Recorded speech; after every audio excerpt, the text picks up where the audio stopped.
All right. Hi, I'm Lynn, I'm Paul, and this is along the way. yeah. Glad to have you with us.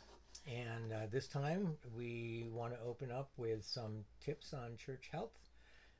If you ever hear us use the word church growth, it simply means making disciples. It doesn't mean turning your church into a large church. It's being effective for the kingdom. So we want to start with a tip, and I'm going to ask my beautiful bride to ask the first question. Oh, what would be the best first question? I think one of the key elements in church life, and particularly in a small church life, is volunteers. Volunteers. Yeah, And what do you always hear people say? We don't have enough people. And of the people we have, everybody's already too busy. They're just not willing to volunteer. So if that's anything like what you face, I'm not willing to volunteer for more.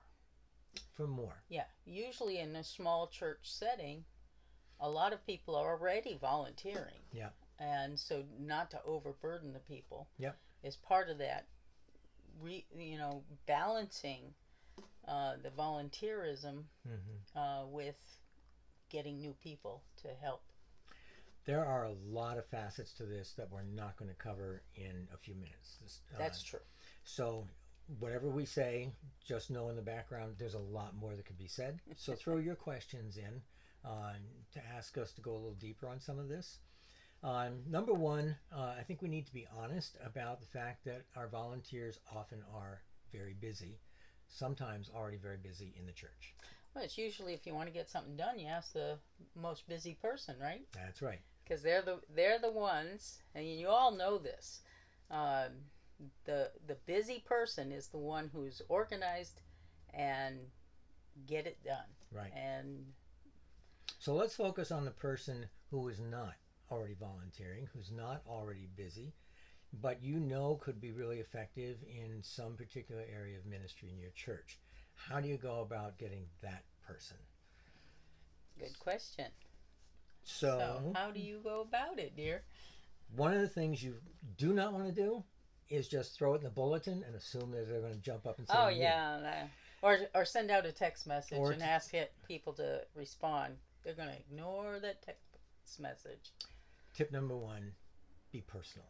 Yes. Ask them face to face. And when you do, there's always two things that I have found very helpful. One is you let them know how valuable the ministry is to the church. It's not just about how valuable they will be, because you don't want to make them feel used, but how valuable the ministry is to the church. Yep. Let them know why you're asking them, because they've got gifts or whatever that will just really lend itself to that ministry. And here's the hard part. Give them permission right up front that if it doesn't work, or some family crisis comes out, or they're going to burn out, they have permission to say, I can't do this anymore. Right.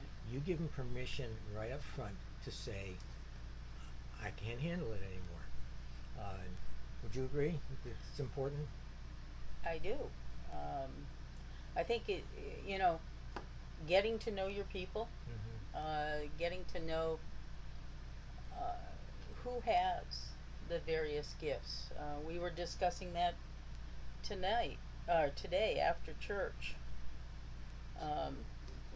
How someone who's going to take a leadership class and has the potential to be a leader of a small group, and how to help them Yeah. see how God could use them in this ministry. Obviously, they got to pray about it, Right? and it has to be a passion and a burden on their heart in order for it to be an effective ministry. That's really key. And the person that we're talking about in this case, I already knew from that person that she had such a passion. So it made it easy to ask.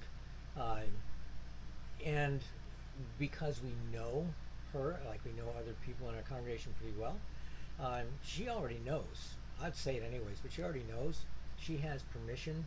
If she would take leadership in an area, she has permission to step down if life got hard.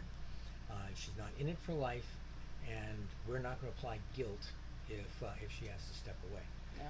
So, So basically, volunteering and getting volunteers comes down to the pastor knowing his people. yeah, that's a good way to put it. Yeah. Mm-hmm. And understanding his people and taking that time to learn your people. Yeah. So Tip number one. Yeah. I hope you found it helpful. Please do put your comments below, and if you have questions about this specific thing, we'll do our best to answer it. It may not be right away, but yeah, but he's still working full time. I am still working full time, but I mean, even if we should get a barrage of questions, we'll do our very best to answer them as best as we can, as quickly as we can. Yeah. So, Yeah. So, as always, we thank you Yeah. for being a part of this ministry, for praying for us. We really appreciate those prayers.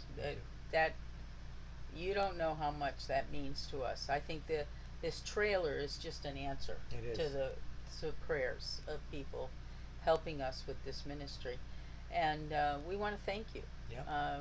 We really appreciate that, and God bless. God bless you, and if you would like to have us come to your location, Yeah. let us know, contact us, and we'll see what we can work out. So this is Paul. And Lynn, Along the way, we'll see you down the road. bye bye.